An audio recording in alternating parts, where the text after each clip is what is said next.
ہماری پوری کائنات اور جس دنیا میں ہم رہتے ہیں اس میں موجود سب کچھ مادے یعنی میٹر کے ذریعے تخلیق ہوا ہے۔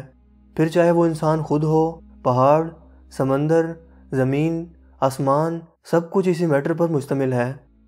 جو میٹر ہمیں اپنی انسانی آنکھوں سے نظر آتا ہے وہ عام مادہ یا سمپل میٹر کہلاتا ہے، جو حیران کن حد تک ہماری کائنات کا صرف 4% حصہ ہے، جبکہ ایک پراسرار طاقت جسے ڈارک میٹر کہتے ہیں وہ ہماری کائنات میں موجود میٹر کا 21 سے 25% حصہ ہے، جسے انسانی آنکھ سے نہ ہی دیکھا جا سکتا ہے اور نہ ہی روشنی کے ذریعے اس کی نشاندہی کرنا ممکن ہے، کیونکہ یہ روشنی کو موڑ دیتا ہے۔ ڈارک میٹر پر ہم پہلے ہی ایک طویل ویڈیو بنا چکے ہیں، اگر آپ نے اس ویڈیو کو نہیں دیکھا تو آپ کو لنک ڈسکرپشن میں مل جائے گا، پہلے اس ویڈیو کو دیکھ لیں تاکہ آپ کو اس ٹاپک کے بارے میں بہتر انڈرسٹینڈنگ ہو سکے۔ دوستو، ڈارک میٹر کے بعد کائنات میں موجود سب سے اہم اور سب سے زیادہ پایا جانے والا میٹر جو ہمارا آج کا موضوع ہے وہ ہے ڈارک انرجی، جو کائنات میں موجود کل میٹر کا 75% حصہ ہے۔ یہ پراسرار میٹر آخر کیا ہے اور یہ کائنات میں کیا کردار ادا کرتا ہے، آئیے اس ویڈیو میں جاننے کی کوشش کرتے ہیں۔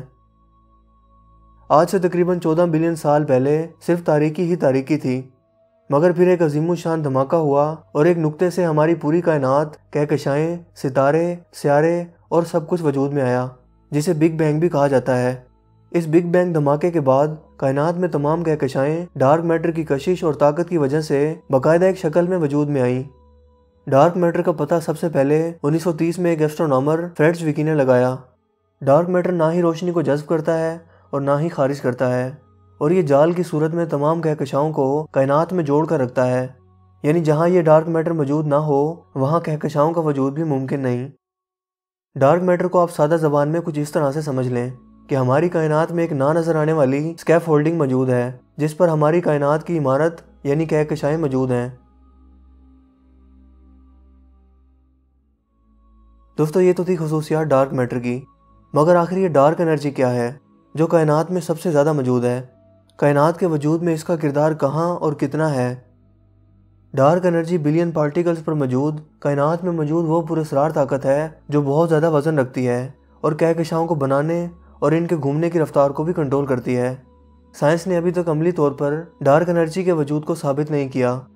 بگ کرنچ تھیوری کے مطابق سائنسدان یہ مانتے ہیں کہ ہماری کائنات مسلسل روشنی کی رفتار سے پھیل رہی ہے، جیسے کسی دھماکے کے بعد اس کے اثرات آس پاس کے علاقوں پر بکھر جاتے ہیں، مگر ایک وقت آئے گا کہ ایک حد تک پھیلنے کے بعد یہ کائنات دوبارہ واپس لپٹنا شروع ہو جائے گی اور ایک واحد نقطہ میں آ کر ضم ہو جائے گی جہاں سے اس کی شروعات ہوئی۔ کائنات میں موجود کہکشاؤں کے ایک دوسرے سے روشنی کی رفتار سے دور جانے کی اصل وجہ ڈارک انرجی ہے، جس کا پتہ سب سے پہلے آئنسٹائن نے اپنی اسپیشل تھیوری آف ریلیٹیوٹی اور تھیوری آف ریلیٹیوٹی کی ایکویشن کو اکویٹ کرتے ہوئے لگایا اور بتایا کہ کائنات میں ایک ایسی پراسرار انرجی موجود ہے جو ریپلسیو ہے۔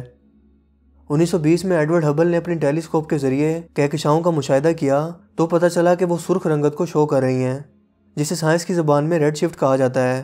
کائنات میں اگر کوئی چیز ایک دوسرے سے دور جا رہی ہو تو وہ سرخ رنگت کی روشنی خارج کرتی ہے، لہٰذا اس سے سائنسدانوں کو یقین ہو گیا کہ ہماری کائنات مسلسل حرکت میں ہے اور مسلسل پھیل رہی ہے۔ کائنات میں ہم جس چیز کا بھی مشاہدہ کرتے ہیں وہ پاسٹ کا حصہ ہوتی ہے۔ مثلاً سورج ہماری زمین سے 149 ملین کلومیٹر دور ہے، اس کی روشنی کو ہماری زمین تک پہنچنے کے لیے 8 منٹ کا وقت درکار ہوتا ہے، لہٰذا جو سورج ہم زمین سے کھڑے ہو کر لائیو دیکھ رہے ہوتے ہیں وہ 8 منٹ پرانا ہوتا ہے۔ یہاں تک کہ اگر کائنات سے سورج کسی طرح غائب ہو جائے تو اس کا بھی پتہ ہمیں 8 منٹ بعد چلے گا۔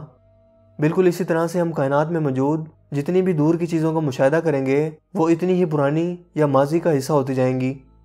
اسی نظریے کو لے کر کائنات کے آغاز یعنی بگ بینگ تک کے حالات کا مشاہدہ کائنات میں 14 بلین سال پیچھے جا کر کیا جا سکتا ہے، جس سے ہمیں یہ پتہ چلتا ہے کہ بگ بینگ کے وقت ہماری کائنات میں فورس آف گریویٹی موجود تھی جو ڈارک میٹر کی بدولت موجود تھی، جس نے کائنات میں موجود تمام کہکشاؤں کو جوڑنے اور بنانے کا کام کیا۔ یہ ڈارک میٹر بہت زیادہ مقدار میں موجود تھا، جس کی طاقت کی بدولت کائنات اس وقت زیادہ تیزی سے نہیں پھیل رہی تھی، مگر جب کہکشاؤں کا بننا اور کائنات کا تیزی سے پھیلاؤ شروع ہوا تو زیادہ ایریا ہونے کی بنا پر ڈارک میٹر کا اثر اور طاقت ان کہکشاؤں اور کائنات پر کم ہونے لگا۔ آج سے 5 ملین سال پہلے ڈارک میٹر کائنات کو جوڑنے کا کام کر رہا تھا اور پوری طاقت لگا رہا تھا، جبکہ ڈارک انرجی اس کائنات کو پھیلانے کی کوشش کر رہی تھی، لہٰذا ڈارک میٹر کا اثر کم ہونے کی بنا پر ڈارک انرجی یہ جنگ جیت گئی، جس نے مسلسل تیزی سے کائنات کو پھیلانا شروع کر دیا۔ یہ ڈارک انرجی کائنات میں اس وقت بھی وقت کے ساتھ ساتھ مسلسل تیزی سے پھیل رہی ہے اور آنے والے وقتوں میں بھی مزید بڑھتی رہے گی، کیونکہ کائنات مسلسل پھیل رہی ہے۔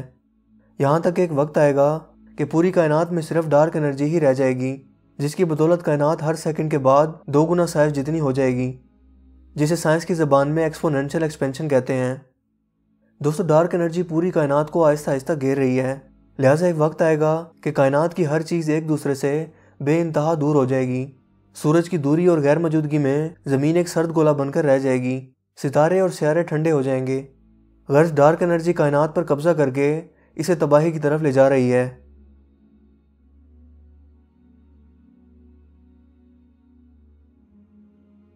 دوستوں، مجھے امید ہے کہ آج کی ہماری یہ ویڈیو آپ کو کافی انفارمیٹیو لگی ہوگی اور پسند آئی ہوگی۔ اگر ویڈیو آپ کو اچھا لگا ہو تو اسے لائک کیجئے اور دوستوں کے ساتھ شیئر کیجئے۔ مزید اس طرح کی ویڈیوز کے لیے آپ ہمارے چینل کو ضرور سبسکرائب کیجئے۔ اس ویڈیو سے متعلق اپنی رائے کا اظہار کمنٹس میں ضرور کیجئے گا۔ میرا نام ہے حسیب شفقت اور آپ دیکھ رہے ہیں ہنسی ٹی وی۔ میں ملوں گا آپ سے ایک نئی انٹرسٹنگ ویڈیو میں، تب تک کے لیے اپنا بہت سا خیال رکھیے گا۔ Thanks for watching this video. اللہ حافظ۔